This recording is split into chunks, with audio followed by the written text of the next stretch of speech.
ദേശീയ സേവാഭാരതി കേരളവും കെ ചിറ്റിലപ്പള്ളി ഫൗണ്ടേഷനും ചേർന്ന് സേവാഭാരതി ഏറ്റുമാനൂർ യൂണിറ്റ് കേന്ദ്രമാക്കി സ്വാതന്ത്ര്യ സ്പർശം റീഹാബിലിറ്റേഷൻ തെറാപ്പി സെന്റർ ആരംഭിച്ചു.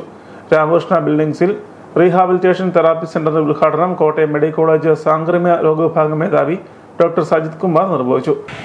നമ്മളെ സംബന്ധിച്ചോളം വളരെ നിസ്സാരമായ ഒരു കാര്യമാണ് കണ്ണടച്ച് തുറക്കുക എന്ന് പറയുന്നത്. പക്ഷേ ഇതുപോലും സാധിക്കാത്ത കോടിക്കണക്കിന് മനുഷ്യജന്മങ്ങൾ ഈ ലോകത്തിലുണ്ട്.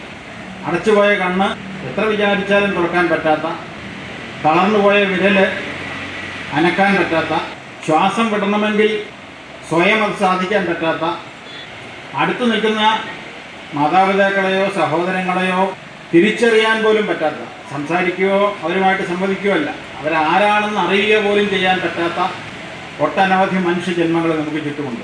സേവാഭാരതി ഏറ്റുമാനൂർ പ്രസിഡന്റ് സോമൻ ഗംഗാധരൻ അധ്യക്ഷത വഹിച്ചു. സേവാഭാരതി ദേശീയ general secretary doctor Sriram Shankar പദ്ധതി വിശദീകരണം നടത്തി. ദേശീയ സേവാഭാരതി കോട്ടയം ജില്ലാ പ്രസിഡന്റ് അഡ്വക്കേറ്റ് രശ്മി ശരത്, സേവാഭാരതി ഏറ്റുമാനൂർ രക്ഷാധികാരി doctor B Soman, municipal councillor Rashmi Shyam എന്നിവർ സംസാരിച്ചു. രാഷ്ട്രീയ സ്വയംസേവക സംഘം വൈക്കം ജില്ലാ സംഘചാലക് MG സോമനാഥ് സേവാ സന്ദേശം നൽകി.